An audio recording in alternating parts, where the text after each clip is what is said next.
Chittagong radio স্টেশনের ভাষণ ফেনীও ভালো মতো শুনে না। ইতিহাসটা ঠিক মতো পড়তে হবে। একই সময় সমগ্র বাংলাদেশ বিস্ফোরিত হয়েছিল, সমস্ত উত্তরবঙ্গ বিস্ফোরিত হয়েছিল। বরিশালে মেজর জলিল গর্জে উঠেছিলেন, খালেদ মুশাররফ, গর্জে উঠেছিলেন শফিউল্লাহ, গর্জে উঠেছিলেন অন্যান্য প্রান্তের মানুষ। তারা কোন ভাষণটা শুনেছেন? উনাদের বুঝতে হবে সমগ্র বাংলাদেশ একসাথে ফেটে পড়ার পেছনে যেই ব্যক্তির মোহনবাসী সমস্ত বাঙালিকে একত্রিত করেছে, তার নাম উচ্চারণ ব্যতি রেখে ক্রমাগত শ্রদ্ধা এই জাতির অধঃপতন ডেকে এনেছে। সেই কারণে বলতে চাই, আমি অন পয়েন্ট অফ অর্ডারে এই ইস্যু আনতে চাই না। ইফ দেয়ার ইজ টাইম, আমরাও সব কথা বলবো।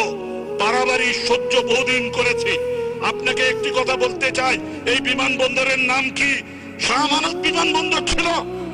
26 তারিখ ঘোষণা করেছে হান্নান সাহেব, তার নামটা ছিল। সেই নামটা যেদিন মুছে ফেলেছে, সেদিন কারো কি বিবেচনা ছিল না যে আপনি একজন মুক্তিযোদ্ধার নাম মুছে ফেলছেন, একজন দরবেশের নাম নিয়ে আসছেন যাতে বিতর্ক করা না যায়? সেই কারণে বলছি, থুতু এমন ভাবে নিক্ষেপ করবেন না যেই থুতু গায়ে এসে পড়ে। Let us cool down our head.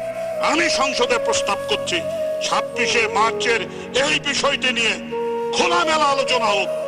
কারণ 26শে মার্চের প্রাণীগুলো এখনো জীবিত, নায়করা এখনো জীবিত। মারা গেলে তো দেখা যায় এখানে অন্যরকম কথা চলে আসবে। সুতরাং সময় ক্ষেপণ না করে মাননীয় স্পিকার আপনার কাছে আবেদন করছি, এই ইতিহাস, সত্য ইতিহাস যাতে এই সংসদ ধারণ করে, সেটা যাতে জাতির সামনে সঠিক ইতিহাস হিসাবে সহস্র বছর জীবিত থাকে, সেই ব্যবস্থা গ্রহণ করা হোক। আপনাকে ধন্যবাদ।